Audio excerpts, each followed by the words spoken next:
Hi everyone. This video is for the girls who are dating. I made the mistake of giving a set of my house keys to a guy who said he was going to marry me. Well, this is the thing. You don't go by what they say, you go by what they do.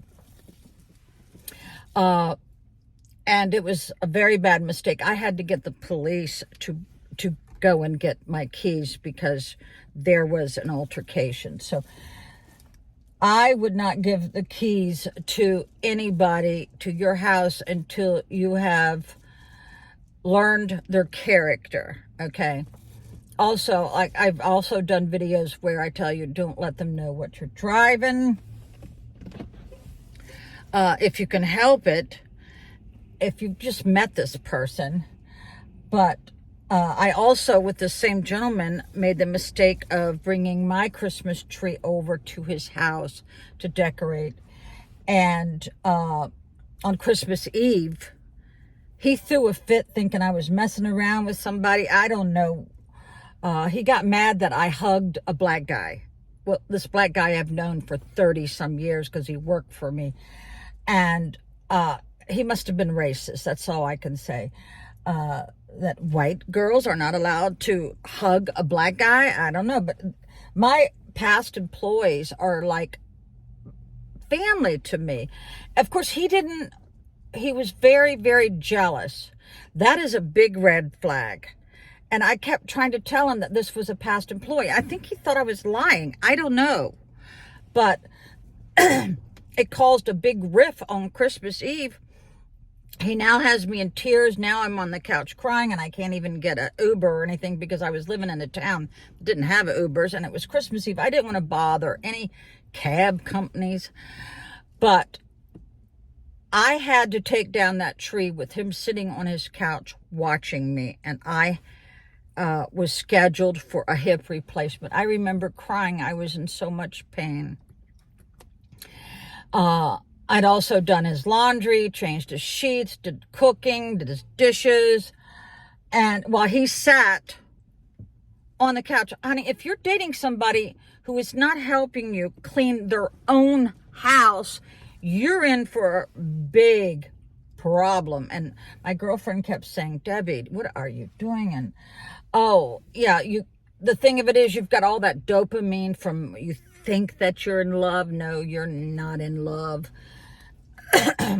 It's just that little high you get when you're in that honeymoon period. Real life sets in. And I realized one time that I took him to a urologist appointment and I found out he was a severe drug addict and he was having some issues with his you-know-what. And I took a little wrong turn pulling into the doctor's office. You would think that I had committed the worst sin ever. He was screaming at me. I vowed when I was in the doctor's office that I would have nothing else to do with him because no man should ever raise his voice to you for any reason other than if you're getting ready to get hurt and they're trying to, scream at you to tell you to stop because of, a situation like that. But no man should ever raise his voice. And this is the thing with women. When they hear you raise your voice, most of us who've been in trauma situations, we block you out. I had to block out my husband because if not, he would have destroyed what little self-esteem I had. If I hadn't have blocked him out. But it is awful if you've got a guy who thinks, oh, I've worked my 10 hours, I worked my 12 hours. Well, a woman's work is never done, all right? Let me repeat that. A woman's work is never done, right? So, don't ever let a guy live with you, especially if you just met him. My little sister, when she got her divorce, she went on one date and she says, Debbie, the guy brought a suitcase. He was going to move in with me on the first date. I go, When she told me this, I go, she's got to be exaggerating. No, she wasn't. These nightmare situations really happen. And the worst thing that you can do is bring a man, no matter how sweet he is, no matter how kind he is, bring him into your house when you have little girls or little boys, because that is awful. Because most of the time, these guys who have, no way to get their own place, they prey on women with children so that they can molest them. Never let anybody live with you until you have known their character at least a year. I don't care what their sob story is. I don't care. Yeah. And if they don't have any relatives or friends that they can move in with, that probably tells you that they've burned their bridges.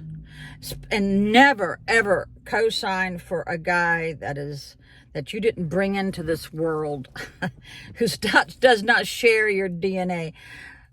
Because the same guy I'm talking about, his credit was shit. Oh, I shouldn't say that, sorry. His credit was crap, and my credit was excellent. And so I let him get, I think it was like Xfinity or Comcast, I forgot which one it was, in my name. Big mistake. He's making $36 an hour, and I'm making $8 an hour. But my credit was perfect. His wasn't. You know why? Because all his money went to freaking drugs. So I put it in my name, and I had to pretty much beg him, treat him like a 5-year-old, because once you start doing drugs, that's where your emotional